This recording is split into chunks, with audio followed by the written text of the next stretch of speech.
A paz do Senhor, bom dia, boa noite, boa madrugada, que o Senhor assim nos guarde, nos proteja. Vamos começar com o nosso propósito diário, hoje o propósito de número 18 do nosso objetivo de 40 dias de uma vida com propósitos, baseados no livro Uma Vida com Propósitos, do pastor Rick Warren. Vamos fazer uma oração?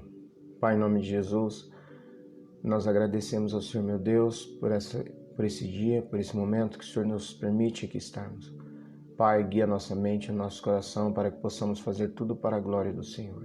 Em nome de Jesus, abençoa as pessoas que estão acompanhando esse propósito, aqueles que um dia o verão, Pai.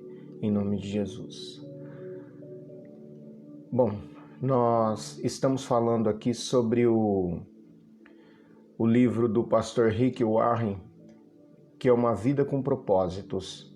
E hoje a gente vai falar sobre o propósito de número 18, tendo uma vida em comum. Colossenses capítulo 3, e o versículo de número 15 diz: Cada um de vocês é parte do corpo de Cristo, e vocês foram escolhidos para viver juntos em paz.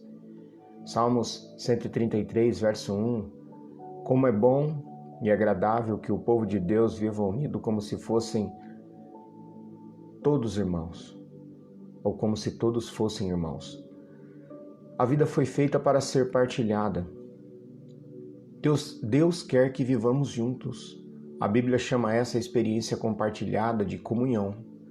Hoje em dia, entretanto, a palavra perdeu grande parte de seu significado bíblico. Comunhão ou confraternização hoje se refere normalmente a uma conversa casual, uma atividade social, comida e diversão. A pergunta: onde você busca comunhão? Onde você congrega? Significa qual igreja você frequenta. Ficar para a confraternização, comunhão, normalmente significa esperar pelo lanche. A real comunhão significa muito mais do que apenas aparecer nos cultos. É ter vida em comum. Ela inclui amar altruisticamente, compartilhar com transparência, servir nas necessidades práticas, ser generoso com o sacrifício de si mesmo, consolar compassivamente e todas as outras orientações que aparecem no Novo Testamento, entre aspas, uns aos outros. Quando se trata de comunhão, o tamanho importa. Quanto menor, melhor. Você pode adorar no meio de uma multidão, mas não pode ter comunhão com ela. Quando um grupo se torna algo maior do que 10 pessoas, alguém deixa de participar.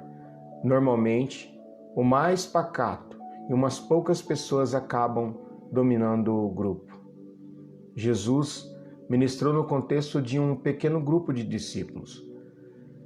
Ele podia ter escolhido mais, porém, sabia que 12 estava em torno do número máximo de pessoas que um grupo pequeno pode conter para que todos possam participar. O corpo de Cristo, assim como o seu próprio corpo, é na verdade um conjunto de muitas pequenas células. A vida do corpo de Cristo, tal qual o seu corpo, está contida no interior das células.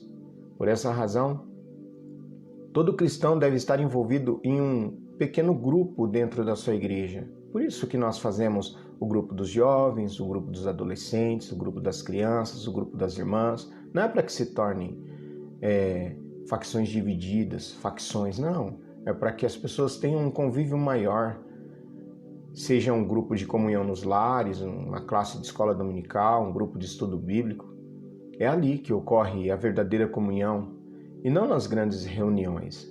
Se você imaginar sua igreja como um navio, os pequenos grupos são os botes salva-vidas que são presos nesse grande navio. Deus fez uma fantástica promessa a respeito de grupos pequenos de crentes, pois onde se reunirem 2 ou 3 em meu nome, ali eu estou no meio deles. Infelizmente, mesmo estar em um grupo pequeno não lhe garante experimentar uma comunhão real. Muitas classes de escola dominical, bem como grupos pequenos, ficam presos à superficialidade e não fazem ideia de como é experimentar a verdadeira comunhão. Qual é a diferença entre comunhão verdadeira e a comunhão falsa? Na comunhão verdadeira, as pessoas encontram autenticidade. A comunhão autêntica, ela não é superficial. Um papo furado repleto de banalidades. Não, de forma alguma. É genuína, de coração para coração. Às vezes, permitindo partilhar coisas íntimas. Ela ocorre quando as pessoas são verdadeiras sobre quem são e sobre o que está acontecendo em sua vida. Elas dividem suas mágoas, revelam seus sentimentos, confessam suas falhas, dão a conhecer suas dúvidas, admitem seus medos, reconhecem suas fraquezas e pedem ajuda em oração. A autenticidade é exatamente o oposto do que você encontra em algumas igrejas. Em vez de uma atmosfera de honestidade e humildade, há uma conversação fingida, representada, politiqueira, superficialmente educada e frívola. As pessoas vestem máscaras, mantêm a guarda levantada e agem como se tudo em sua vida fosse positivo. Estas atitudes são a morte da verdadeira comunhão. É somente quando somos abertos sobre nossa vida que experimentamos a real comunhão. A Bíblia diz: se porém andarmos na luz como Ele está na luz, temos comunhão uns com os outros. Se afirmamos que estamos sem pecado, enganamos a nós mesmos. O mundo pensa que a intimidade ocorre na escuridão, mas Deus diz exatamente o oposto, que a intimidade ocorre na luz. As trevas são usadas para esconder ferimentos, erros, medos, fracassos e falhas, mas na luz nós os trazemos todos para um lugar aberto e admitimos quem realmente somos. Naturalmente, ser autêntico exige tanto coragem quanto humildade. Significa enfrentar seu medo de exposição, de rejeição e de ser novamente magoado. Por que alguém correria tal risco? Porque é a única maneira de crescer espiritualmente e ser emocionalmente saudável. A Bíblia diz, portanto, confessem os seus pecados uns aos outros e orem uns pelos outros para serem curados. Nós só crescemos assumindo riscos, e o mais difícil risco de todos é sermos honestos com nós mesmos e com as outras pessoas. Na verdade, comunhão, ou na verdadeira comunhão, as pessoas encontram aquilo que nós chamamos de reciprocidade. Reciprocidade é a arte de dar e receber. É depender um do outro. A Bíblia diz: a forma em que Deus estruturou os nossos corpos é um modelo para compreendermos as vidas reunidas como igreja. Todas as partes são interdependentes. Nós dependemos uns dos outros. Mutualidade é o coração da comunhão. Edificar relacionamentos recíprocos, dividir responsabilidades e ajudar uns aos outros. Paulo disse: quero que nos ajudemos uns aos outros com a fé que temos. A vossa fé me ajudará e a minha fé os ajudará. Todos somos mais constantes em nossa fé quando outras pessoas caminham conosco e nos incentivam. A Bíblia ordena que haja prestação de contas, incentivo recíproco, mútuo, atendimento e honra recíproca. Por mais de 50 vezes, ao longo do Novo Testamento, somos orientados a realizar diferentes tarefas uns aos outros e entre si. A palavra de Deus, a Bíblia, diz: esforcemo-nos em promover tudo quanto conduz à paz e à edificação mútua. Você não é responsável por todos no corpo de Cristo, mas é responsável para com eles. Deus espera que você faça tudo o que puder para ajudá-los. Na verdadeira comunhão, as pessoas encontram compaixão. Compaixão não é oferecer um conselho, não é dar uma ajuda rápida e superficial. Compaixão é penetrar e partilhar a dor dos outros. A compaixão diz: compreendo o que você está passando, e o que você sente não é estranho ou absurdo. Hoje em dia, as pessoas chamam isso de empatia, mas a palavra bíblica é compaixão. A Bíblia diz: como povo escolhido de Deus, revistam-se de profunda compaixão, bondade, humildade, mansidão e paciência. A compaixão alcança duas necessidades fundamentais dos seres humanos: a necessidade de ser compreendido e a necessidade de ter os seus sentimentos confirmados. Toda vez que compreende e confirma o sentimento de alguém, você constrói comunhão. O problema é que estamos frequentemente tão apressados em corrigir as coisas que não temos tempo de sentir compaixão. Ou ainda, estamos preocupados com nossas mágoas, a autopiedade esgota completamente a compaixão pelas outras pessoas. Existem diferentes níveis de comunhão e cada um é adequado a um momento diferente. Os níveis mais superficiais de comunhão são a comunhão de colaboração, a comunhão de estudo da palavra de Deus em conjunto. Em um nível mais profundo está a comunhão de serviço, quando ministramos em conjunto em viagens missionárias ou em obras de caridade. O nível mais intenso é a comunhão de sofrimento. Como assim? Quando nós entramos na dor e no sofrimento uns dos outros e carregamos os fardos uns dos outros. Os cristãos que melhor compreendem esse nível são os que ao redor do mundo estão sendo perseguidos, depreciados e frequentemente martirizados por sua fé. A Bíblia ordena: compartilhem os seus problemas e transtornos uns com os outros e dessa forma obedeçam à lei de Cristo. É em tempos de crise, é em tempos de dúvidas estas profundas, que mais precisamos uns dos outros. Quando as circunstâncias nos esmagam a ponto da fé vacilar, é que mais precisamos de amigos crentes. Precisamos de um grupo pequeno de amigos que tenham fé em Deus por nós e para nos fazer vencer as dificuldades.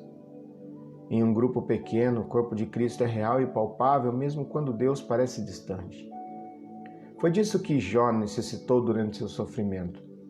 Ele exclamou: um homem desesperado deve receber a compaixão de seus amigos, muito embora ele tenha abandonado o temor do Deus Todo-Poderoso. Na comunhão verdadeira, as pessoas, elas encontram misericórdia. A comunhão é uma situação em que opera a graça, em que os erros não são lembrados, mas apagados. A comunhão acontece quando a misericórdia triunfa sobre a justiça. Todos precisamos de misericórdia, porque todos tropeçamos e caímos e precisamos de ajuda para conseguirmos voltar ao caminho. Precisamos oferecer misericórdia uns aos outros, estar dispostos a recebê-la uns dos outros. Deus diz: quando as pessoas pecarem, vocês devem perdoá-las e confortá-las para que não sejam vencidas pelo desespero. Você não pode ter comunhão sem que haja perdão. Deus alerta: jamais guardem rancor, porque amargura e ressentimento sempre destroem a comunhão. Como somos imperfeitos e pecadores, inevitavelmente magoamos uns aos outros quando ficamos juntos por algum tempo. Isso é óbvio. As pessoas magoamos, às vezes magoamos uns aos outros intencionalmente e às vezes sem querer, mas de qualquer forma, são necessárias enormes quantidades de graça e misericórdia para criar e manter a comunhão. A Bíblia diz: vocês precisam ter consideração para com as faltas uns dos outros e perdoar aos que lhe ofendem. Lembrem-se, assim como o Senhor lhes perdoou, vocês devem perdoar uns aos outros. A misericórdia de Deus para conosco é um estímulo para mostrarmos misericórdia uns com os outros. Lembre-se, jamais lhe será pedido que perdoe alguém mais do que Deus já lhe perdoou. Sempre que é magoado por alguém, você tem uma escolha a fazer: usar sua energia e seus sentimentos para buscar vingança e encontrar solução. Você pode usar esse sentimento para buscar vingança ou encontrar solução. São as duas opções. Você não tem como buscar ambas. Buscar vingança e encontrar solução. Muitas pessoas relutam em mostrar misericórdia porque não sabem a diferença entre confiar e perdoar. Perdoar é esquecer o passado. Confiar tem relação com comportamento futuro. O perdão deve ser imediato. Tenha ou não a pessoa pedido por ele, a confiança deve ser reconstruída com o transcurso do tempo. Confiança exige antecedentes. Se o magoam repetidamente, Deus lhe ordena que perdoe imediatamente, mas não espera que você volte a confiar imediatamente ou que continue permitindo que tais pessoas o magoem. Elas devem mostrar que mudaram com o tempo. O melhor lugar para restaurar a confiança é no contexto de apoio mútuo de um grupo pequeno que ofereça tanto encorajamento quanto prestação de contas mútuos. Existem muitos outros benefícios que você irá experimentar ao fazer parte de um grupo pequeno comprometido com a verdadeira comunhão. Essa é uma parte essencial de sua vida cristã que não pode ser ignorada. Por mais de 2000 anos, os cristãos têm se reunido regularmente em grupos pequenos para buscar comunhão. Se você nunca fez parte de um grupo ou de uma classe como essa, não sabe o que está perdendo. No próximo capítulo, veremos o que é necessário para criar esse tipo de comunidade com os outros crentes, mas espero que este capítulo a tenha deixado ansioso ou ansiosa para experimentar a autenticidade, a reciprocidade, a compaixão e a misericórdia verdadeira.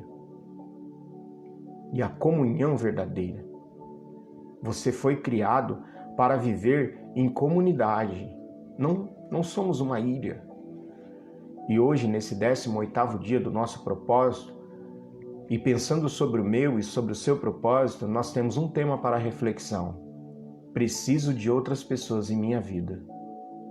Um versículo para memorizar. Gálatas 6:2. Compartilhem os seus problemas e transtornos uns com os outros e dessa forma obedeçam à lei de Cristo. Uma pergunta para meditar. Que passo posso dar hoje para me unir a outro crente de forma mais íntima e verdadeira? Repetindo a pergunta. Que passo posso dar hoje para me unir a outro crente de forma mais íntima e verdadeira? Voltaremos no número 19, no dia 19, no propósito número 19, cultivando a comunidade. Até lá, Deus abençoe a sua vida e excelente dia. Pai, em nome de Jesus, obrigado por esse momento e que essa palavra faça efeito primeiramente no meu coração e no coração daqueles que ouvirão, em nome de Jesus. Amém. Deus abençoe.